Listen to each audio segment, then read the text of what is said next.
देखिए, देश में प्रधानमंत्री नरेंद्र मोदी जी आने के बाद में 2014 से सरदार वल्लभ भाई पटेल जी की जयंती के अवसर पर रन फॉर यूनिटी यानी देश की एकता के लिए दौड़ो, ये संदेश उन्होंने दिया।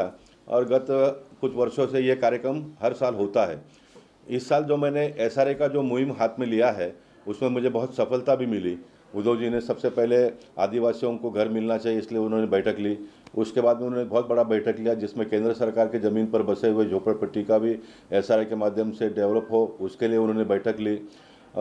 जो सशुल्क का मुद्दा पेंडिंग था, वो 5 लाख रुपए में सशुल्क होना चाहिए, इसका उन्होंने निर्णय ले लिया। जो ट्रांसफ़र नहीं हो रहा था, 10 साल का कायदा था, उसको देवेंद्र फडणवीस जी ने 5 साल करने के लिए प्रस्ताव भेजा था, लेकिन सरकार जाने के बाद में वो रुक गया।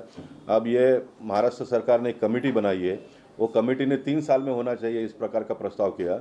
लेकिन जो मंत्री है जितेंद्र आव्हाड जी, उन्होंने देवेंद्र जी ने लिया हुआ निर्णय 5 साल में होना चाहिए, इस प्रकार का प्रस्ताव एडवोकेट जनरल के पास भेजा है। यानी सारे जो रास्ते उसके क्लियर हो रहे हैं।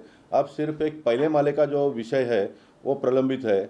मेरे हिसाब से 2018 का देवेंद्र फडणवीस जी ने जो कायदा बनाया है उसमें वो इंक्लूड है, लेकिन सरकारी अधिकारी अभी भी मानते नहीं है। परसों गवर्नर साहब के पास मीटिंग लेने के बाद में बहुत उसका खुलासा हुआ।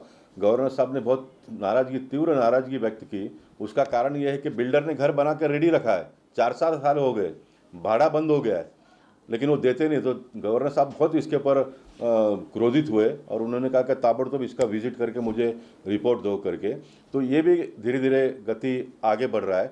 मुझे लगता है कि इस विषय को जीवंत जिंदा रखने के लिए मेरे मन में ये कल्पना है कि रन फॉर यूनिटी जो मोदी जी का सपना है, जो कार्यक्रम है, उसको walk for slum free Mumbai, हमको स्लम फ्री मुंबई तो करना ही है।